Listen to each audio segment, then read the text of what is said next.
welcome to the Deep Dive. So, if you're tuning in today, chances are you've made that incredible climb to C1 English. You can follow complex stuff, get the jokes in a British sitcom, write emails that really work, and that is huge. Seriously, you should feel really proud of that achievement. But there's often this feeling, right, this kind of unspoken frustration maybe, that feeling of hitting a plateau, like you're just, well, stuck. And that gap, the one between where you are now, which is impressive, and that effortless, native-like flow, it can feel enormous, almost unbridgeable. Have you ever felt that? Oh, absolutely. It's almost universal for advanced learners, that feeling. And, at this point, just piling on more grammar drills or longer vocabulary lists, it starts giving you less and less back, diminishing returns. Right. The strategies that got you to C1, they were great then, but for that final push, that last 10%, they kind of lose their punch. It's like trying to, win a marathon using only sprint tactics. You really need a whole new way of thinking. And that is exactly what we're digging into today. What if, and this is the radical idea, what if the keys to unlocking that final bit of potential aren't in another English textbook at all? What if they're actually hidden in the mindsets, the strategies of people like Bill Gates, Elon Musk, Ray Dalio, the super successful entrepreneurs, investors, innovators. Right, the people who build things, who solve massive problems. Exactly. So our mission today is, well, it's a bit different.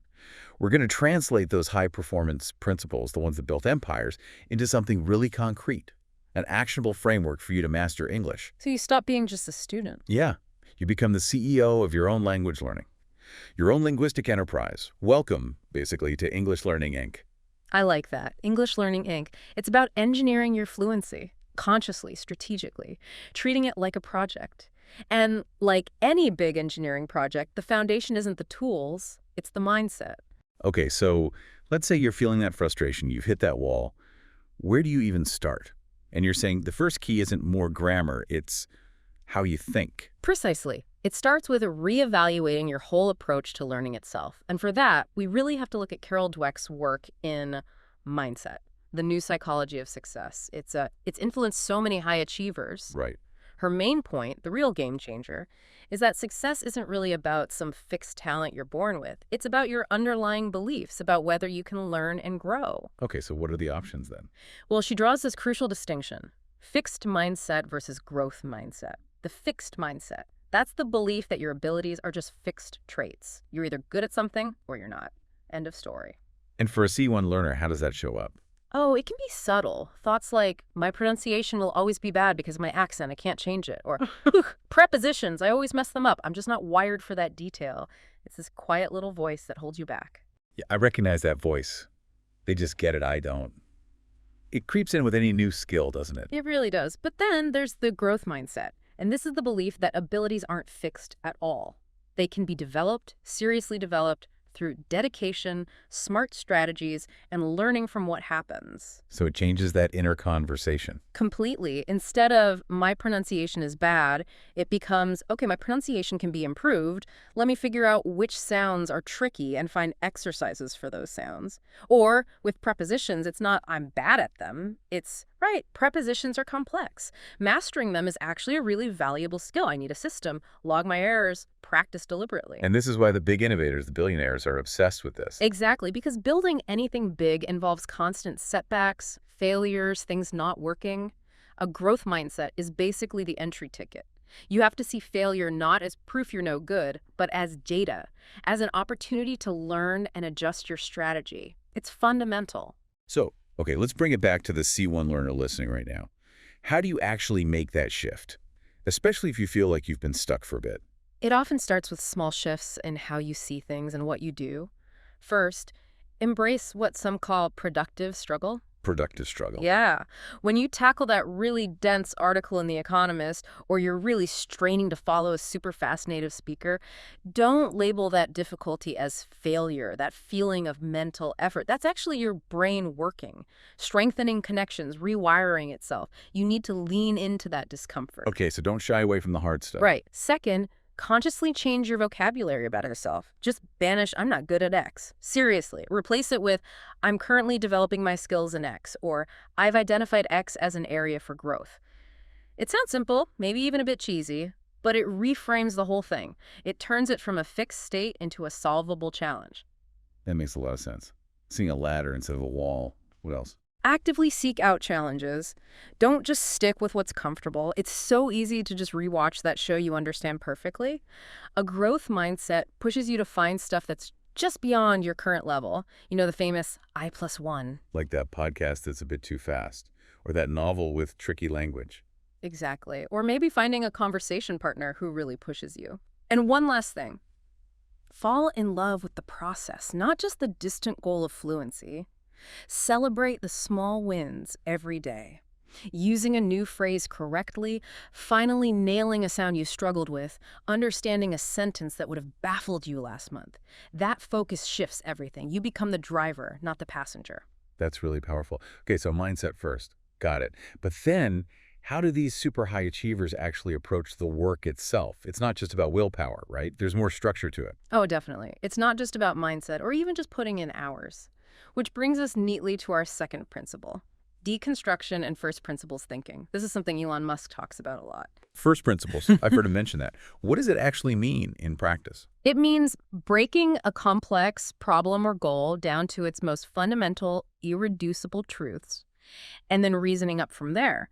Musk contrasts this with reasoning by analogy, just doing things the way they've always been done because, well, that's how they're done. Like his example with battery costs. Exactly. He didn't just accept that batteries were expensive. He asked, what are they actually made of? What do those raw materials cost on the open market? If we bought those fundamental components and put them together smartly, could we beat the current price? Reasoning from the ground up. Okay, so how on earth do you apply that to learning English? How do you break down something like, I don't know, sounding natural in a meeting into first principles? That's the challenge. And the opportunity. You stop seeing fluency or sounding natural as this big, scary, vague thing. You deconstruct it. You dissect it into its core, measurable parts, its atomic components, if you like. Okay, let's take that example. Sounding natural and articulate in a professional meeting. What are the atoms? What are the fundamental truths there? All right, let's break it down. First principle might be processing speed. Can you actually understand what's being said in real time without constantly translating in your head or feeling like you're lagging behind? Okay, yeah. Comprehension speed. Then, lexical precision. Are you using the exact right word? In business, think about implement versus just do, or synergies versus working together. Precision matters. Then, syntactic variety. Can you use different sentence structures? Or are you stuck using the same simple constructions over and over? Advanced communication needs variety. Makes sense. What else? It feels like there's more to sounding natural than just words and grammar. Oh, absolutely. So, next up, discourse markers and filler words. These are the little glue words and phrases native speakers use naturally. Things like, so, actually, well, right, on that point, they make speech flow. The little things you don't notice until they're missing? Exactly. And then, hugely important, prosody. This is the music of the language.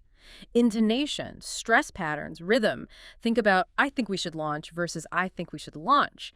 Same words, totally different meaning conveyed through prosody. Wow, yeah, that's crucial. And finally, pragmatics and register. Understanding the unspoken rules. How direct should you be? How formal? What's polite in this specific cultural or corporate context? That's a huge piece of sounding natural. Okay, breaking it down like that makes it seem manageable, almost like an engineering spec sheet. So you identify these components, then what? How do you actually work on, say, prosody? Right, the how. So for processing speed, maybe you deliberately listen to short bursts of fast speech, like, say, financial news, and immediately try to summarize it out loud. Build that real-time muscle. And for word choice, lexical precision. Forget generic vocab lists. Create lists specific to your field. If you're in tech marketing, maybe it's words like granular, funnel, attribution, traction. Learn them in context. Okay, and prosody, that still feels like the hardest one. It's tough, but doable. A great technique is shadowing.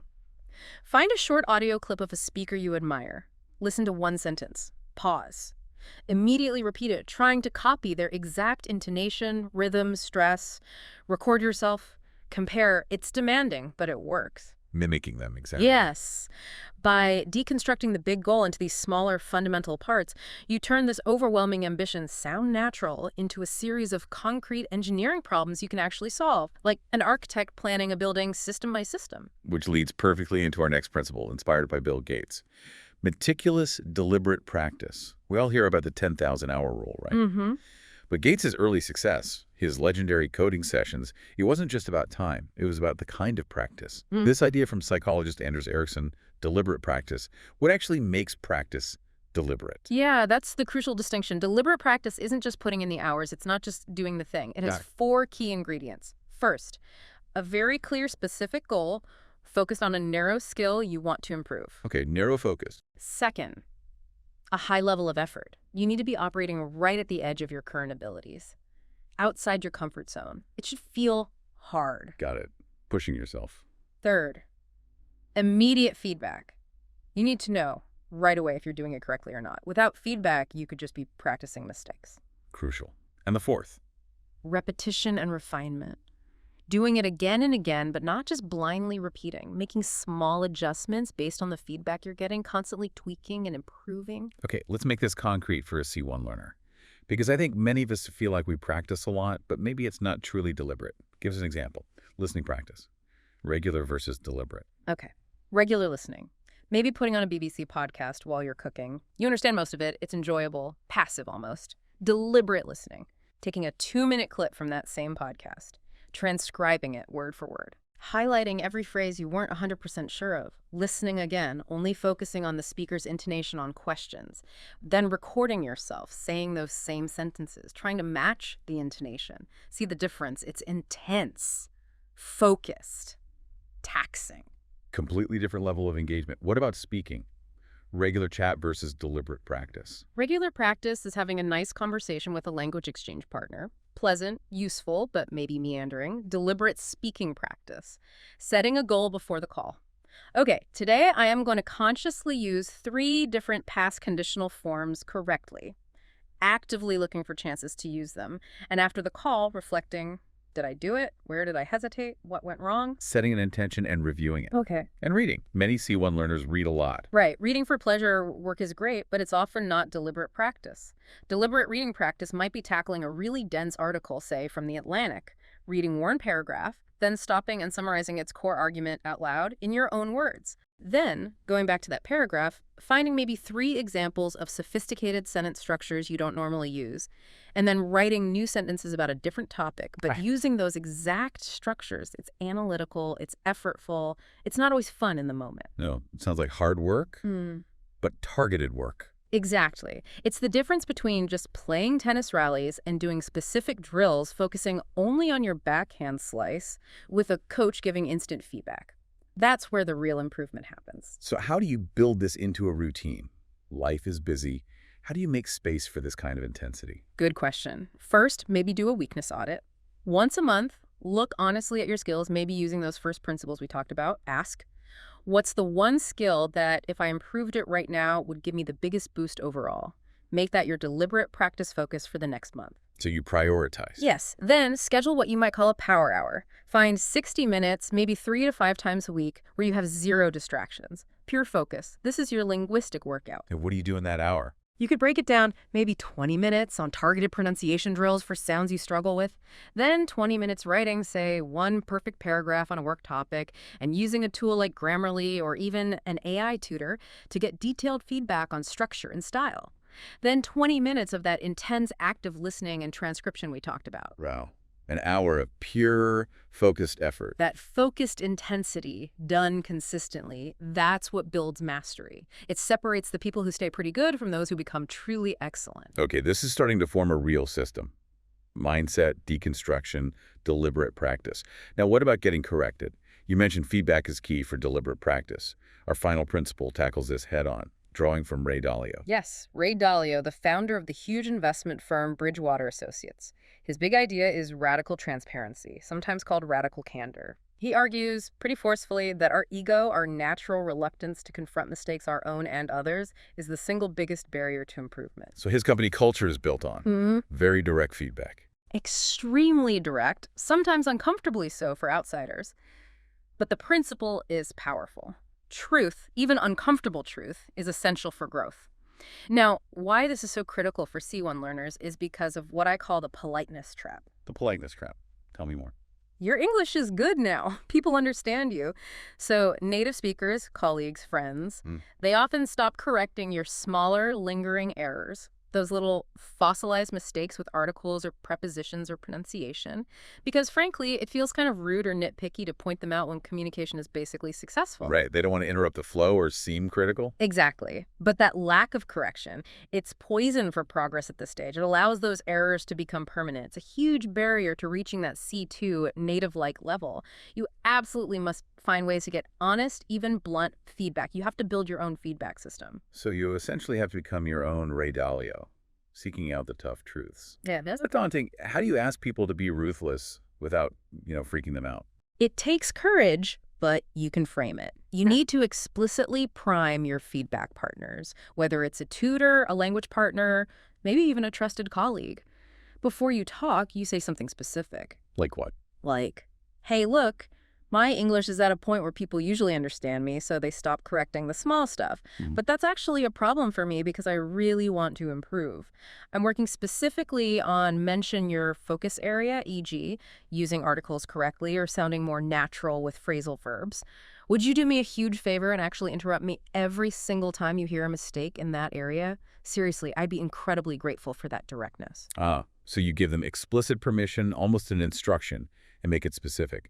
You redefine the social rules for that interaction. Precisely. You make it clear that correction is not rude, it's helpful, it's what you want. That's step one. Prime your partners. Okay, that's a brave step. What's next? How do you make sure you actually learn from the feedback? Step two, create an error log. Think of it as your personal principles document, like Dalio has for his company. Every time you get corrected or notice an error yourself, log it. Write down the error, the correction, and importantly, the underlying rule or reason why it was wrong. Can you give an example? Sure. Let's say you said, I am agree with you. You log. Error. I am agree. Correction. I agree. Rule. Agree is a verb. Doesn't need to be like an adjective. Practice sentence. I agree with the plan. Review this log regularly, maybe once a week. It forces you to confront patterns and internalize the corrections. So it doesn't just go in one ear and out the other. Exactly. And step three, leverage technology. Humans might still hold back sometimes. Machines won't. Unbiased feedback. Totally unbiased. Use speech analysis tools. There are apps like Speako or even Google's pronunciation checker. They can give you objective feedback on specific sounds or words. For writing, use advanced tools like Pro Writing Aid or maybe the premium version of Grammarly. They go way beyond spelling and PESA grammar, giving feedback on style, clarity, sentence length variety, wordiness. Things a human might hesitate to point out. Right. And perhaps the simplest, most powerful tech tool. What's that? Your phone's voice recorder. Record yourself speaking spontaneously for, say, 2 minutes on any topic. Just talk. Then wait a day so you have some distance. Listen back critically as if you were listening to someone else.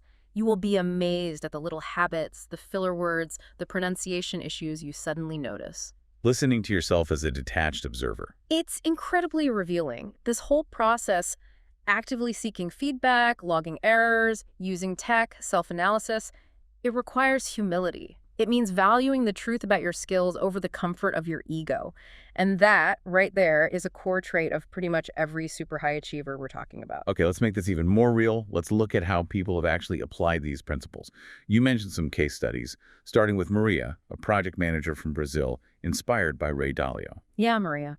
Her big challenge was feeling she lacked authority when presenting to her company's U.S. headquarters. Her emails also sometimes came across as less confident than she intended. A common issue when working across cultures. So what did she do, Dalio style? She set up what she called a feedback-first system. She made a radical candor pact with a native-speaking colleague she trusted. Before sending important emails, she'd forward them with the subject line, candor check. I like that. Yeah. And she explicitly told her colleague, be brutal. Tone, word choice, clarity, tell me everything. She also started that meticulous error log, her book of principles, noting down every single piece of feedback. And did it work? What changed? It was transformative. She quickly saw a pattern her colleague pointed out. She was constantly using tentative language I think maybe we could perhaps consider, which sounded like she lacked conviction. Her error log also highlighted persistent problems with certain verb-preposition combinations. Things she probably wasn't even aware of. Exactly. By deliberately focusing her practice on using more direct language and drilling those specific collocations, her communication style shifted dramatically. Within just a few months, people noted she sounded more confident, more authoritative. She ended up leading major cross-continental meetings effectively. The feedback system was key. Amazing. Okay, case study 2. Chen, an entrepreneur from China, inspired by Elon Musk's first principles. What was his challenge? Chen was pitching to venture capitalists, VCs, but his pitch felt flat, generic, memorized. He wasn't really connecting, wasn't making an impact. High-stakes situation. How did Musk's thinking help? He deconstructed the perfect pitch, broke it down into its fundamental components, its first principles, the hook, grabbing attention, the problem, clear articulation, the solution, compelling explanation, and the Q&A, handling questions effectively. Each part became a separate skill to engineer. So he didn't just practice the whole pitch over and over. No. He applied deliberate practice to each component. For the hook, he literally recorded himself saying 20 different opening lines, analyzing the prosody, the rhythm, the impact of each one. For the Q&A, he got a friend to grill him with tough, unexpected questions, practicing not just the answers, but how he delivered them under pressure. Building it piece by piece, what was the result? Instead of one rigid, memorized script, Chen built a flexible, modular communication toolkit. He could assemble the pieces dynamically based on the audience and the flow of conversation. It made him sound incredibly authentic, responsive, and persuasive. He wasn't just reciting, he was communicating. And he successfully secured his seed funding. He basically engineered his pitch from the ground up. Incredible. Okay, one more. Lars, a software developer from Sweden, inspired by Bill Gates and deliberate practice. Right, Lars. His everyday English was excellent. Flawless, really. But his problem emerged when he had to discuss really complex software architecture concepts. He felt he couldn't express the necessary nuance, the sophistication. He often had to simplify, losing something in translation from his native Swedish. A very specific C1 plateau problem. Hmm? How did deliberate practice help him? He treated it like a serious project. He scheduled a non-negotiable 90-minute deep dive session every Saturday morning. For the first 45 minutes, he'd take a technical talk from a conference, maybe Google I/O or something, on a topic he already understood conceptually. He would painstakingly transcribe just a 5-minute segment to capture the exact terminology, the specific phrasing, the sophisticated sentence structures that experts use to articulate complex ideas. Words like asynchronous execution or idempotent operations used naturally in context. Then, for the next 45 minutes, he would explain those same concepts himself, first writing it out, then recording himself speaking, deliberately trying to incorporate the new precise language he'd just extracted. Wow, that is deep work. The payoff. Huge. His active, specialized vocabulary in his professional domain just skyrocketed. He wasn't just passively understanding these terms, he was actively using them, accurately and appropriately. He built this mental library of industry-specific phrases and structures. It allowed him to discuss highly technical subjects in English with the same depth and sophistication as he could in Swedish. He broke through that specific plateau and became the person colleagues turned to for explaining complex systems to international clients. These examples really drive it home. The paths from C1 to that true C2 level mastery. It's clearly not just about consuming more English passively. It's an active construction project. Exactly. It requires you to be the architect of your own learning. Deliberate, strategic, focused, and unflinchingly honest with yourself about where the weaknesses are. So just to recap the core ideas we've explored, drawing from these incredible innovators. First, adopt a growth mindset. Believe improvement is possible through effort. Second, think in first principles. Deconstruct your goals into fundamental, manageable components. Third, engage in meticulous, deliberate practice. Focused, effortful work at the edge of your ability with feedback. And fourth, demand radical feedback. Actively build systems to get the honest input you need to grow, overcoming the politeness trap. These aren't just language learning tips. These seem like fundamental principles for achieving excellence in pretty much any complex field. They really are. And when you apply them to English, you fundamentally shift your role. You stop being a passive learner, hoping fluency will just happen someday. You become the engineer, the pilot, actively constructing your mastery with purpose. So the final thought, the challenge for everyone listening who feels they might be on that C1 plateau. It's this. Pick just one of these 4 principles, just one. For the next 7 days, commit to applying it with the kind of focus and intensity a startup founder has when launching their first product. So maybe that means starting and religiously keeping that error log for a week. Or choosing one specific communication skill, like presenting data clearly and deconstructing it into its first principles. Or scheduling and actually doing 3 of those 60-minute power hour deliberate practice sessions. Whatever it is, commit to that one principle fully for 7 days. See what happens. Because this mindset, this approach, it's how excellence is built. Apply it consistently to your English, and you're not just learning a language anymore. You are genuinely building an empire of communication, an asset, really, that will keep paying dividends for your entire life. Welcome to English Learning, Inc. The board meeting is now in session.